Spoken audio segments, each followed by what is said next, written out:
Bapak, Ibu, Saudara-saudari, pohon yang tinggi dapat bertahan pada hempasan angin jika akarnya kuat. Maka pohon itu akan tetap berdiri dengan kokoh.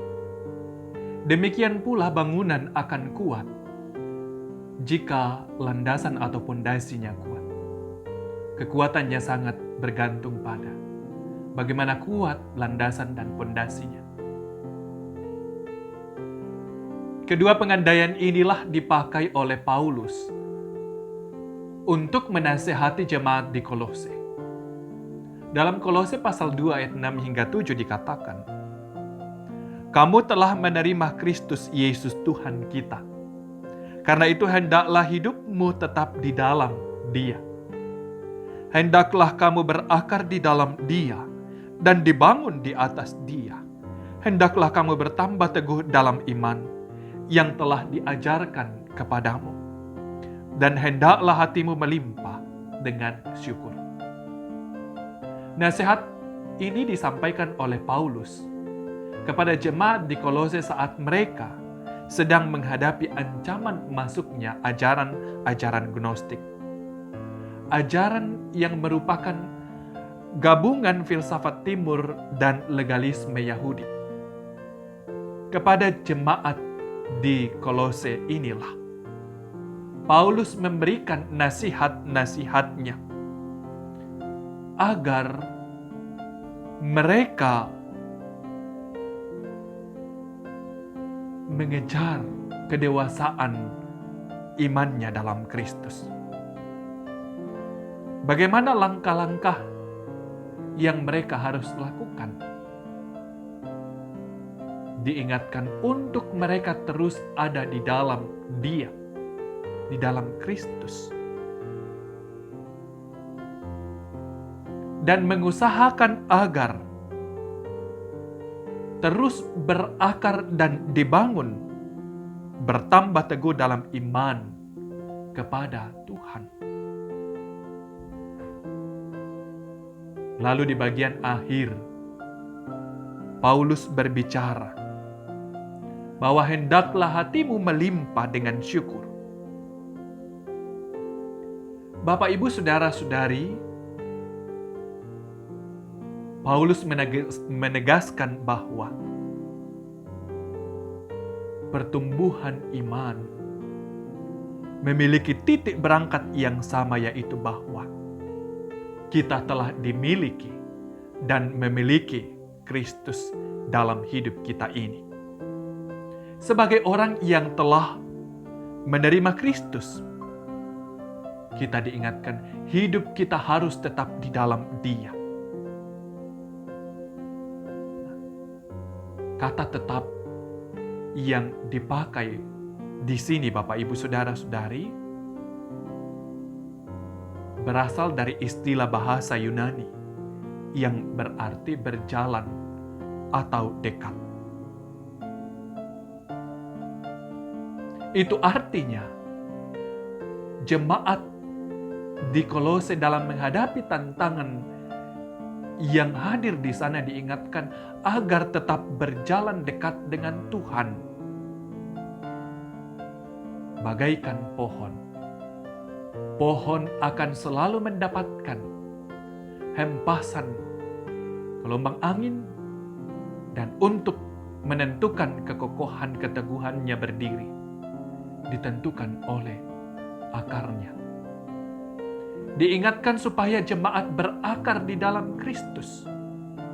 Pada pohon, akar merambat untuk menemukan sumber makanan yang membuat pohon itu sehat dan bahkan kuat. Demikian diingatkan pada jemaat di Kolose, supaya juga hanya mendapatkan pemahaman makanan rohani dari Kristus. Juga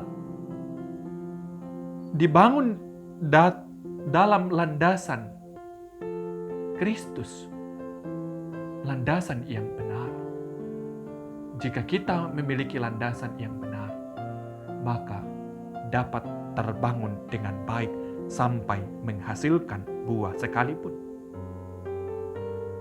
Bapak, Ibu, Saudara-saudari, perenungan ini bukan hanya sekedar memberitahu kita akan arti nasihat Paulus kepada jemaat di Kolose. Tetapi lebih dari itu, bahwa perenungan ini mengajak saya dan Bapak, Ibu, Saudara-saudari, kita semua untuk membangun iman kita dengan benar. Dan kita mengintrospeksi diri kita dalam hidup beriman.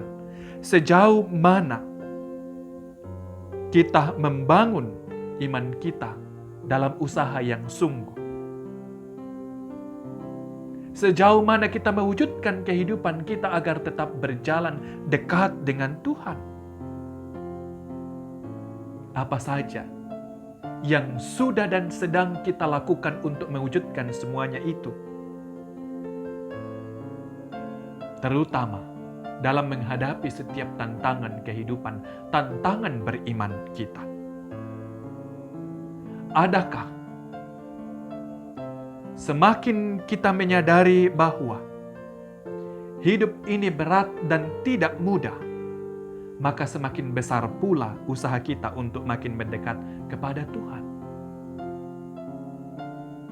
Untuk melewati dan menghadapi tantangan iman, sangat penting untuk terus merambatkan akar-akar kita dengan benar. Sangat penting membangun kehidupan kita dengan landasan atau fondasi yang benar. Karena itu, mari kita dalam perenungan ini bersama untuk menyadari bahwa persoalan akan terus kita hadapi, akan terus hadir mewarnai perjalanan hidup kita ini untuk menjadi tantangan iman kita. Karena itu, mari terus merendahkan diri dengan bertelut di hadapan Tuhan, menyadari bahwa semakin tinggi persoalan, maka kita harus semakin merendahkan diri menghadap Tuhan. Karena siapakah kita ini jika kita tidak ada di dalam Kristus? Kita yang telah di dalam Dia berarti menerima karyanya, penderitaan, kematian, dan kebangkitannya sebagai karya keselamatan atas kita. Maka mari menjalani hidup ini sebagai orang-orang yang beridentitas telah diselamatkan itu, dengan berakar dan bertumbuh di dalam Dia, menjalani hidup kita, dan juga dikatakan kita terus menjalani hidup ini dengan bersyukur kepada Dia. Karena itu mari kita bersyukur di malam ini, sembari terus merendahkan diri, berserah kepada Tuhan. Amin. Mari bersyukur, kita berdoa. Kami bersyukur Tuhan malam ini karena segala kebaikan dan kemurahan-Mu kepada kami. Kami mau terus ada di dalam Engkau, karena hanya di dalam Engkau kami dapat kuat dan teguh, layaknya pohon.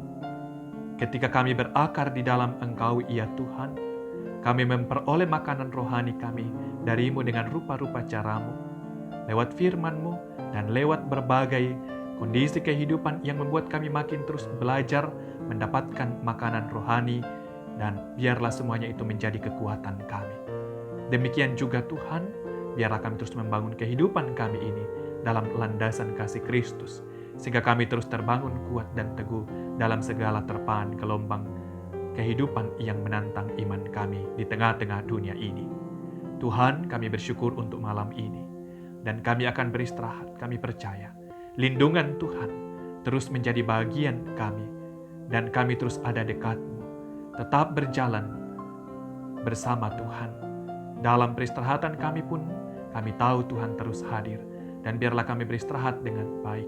Dan kami boleh bangun menyambut hari yang Tuhan karuniakan dengan terus bersyukur. Dan bahkan diberkati oleh Tuhan dalam setiap hal yang diusahakan dan dikerjakan. Dan apa yang akan dilakukan, semuanya Tuhan yang terus menuntun, mengarahkan. Berkat-berkat Tuhan terus menjadi bagian kami sekalian.